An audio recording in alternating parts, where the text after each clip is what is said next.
நுவலி வெளியாய் நேயர்களுக்கு சாய் சுதாவின் அன்பு வணக்கங்கள்.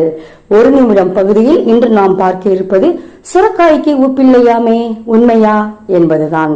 இது என்னங்க தாத்தா பாட்டி காலத்துல இருந்து சொல்றாங்க, இன்னைக்கு நம்ம புதுசா கேட்கறீங்கிற உங்க மைண்ட் வாய்ஸ் எனக்கு கேட்ச் பண்ணிட்டேன். சுரக்காய்க்கு உப்பு இல்லையாங்கிறது எப்ப இருந்து சொல்றாங்க. ஆனா சுரக்காய்க்கு மட்டுமா உப்பு இல்ல? எல்லா காய்கறியிலும் தான் உப்பு இருக்காது. ஆனா ஏன் சுரக்காய்க்கு மட்டும் அப்படி சொல்றாங்கன்னு யோசிச்சிருக்கீங்களா? சுரக்காயை நாம் பச்சையாகவோ வேக வைத்தோ ஜூஸாகவோ எப்படி எடுத்துக்கிட்டாலும் நம்ம உடம்புல இருக்கிற கெட்ட உப்புகள் எல்லாம் வெளியேறிவிடும். சிறுநீரக கோளாறு, சிறுநீர் தொற்று போன்ற பிரச்சனை இருக்கிறவங்க எல்லாம் சுரக்காயை நம்ம எடுத்துக்கிட்டோம்னா நம்ம உடலில் இருக்கின்ற உப்பு இருக்காது. அதனால்தான் சுரக்காய்க்கு உப்பு இல்லை என்ற சொற்றொடர் வந்தது. சரிங்களா? இனிமே நாம அந்த பாதிப்பு இருக்கிறவங்க சுரக்காயை தொடர்ந்து எடுத்துக்கொள்வோம், ஆரோக்கியமாக இருப்போம். மீண்டும் நல்லதொரு பதிவில் உங்களை வந்து சந்திக்கும் வரை உங்களிடமிருந்து விடைபெறுவது உங்கள்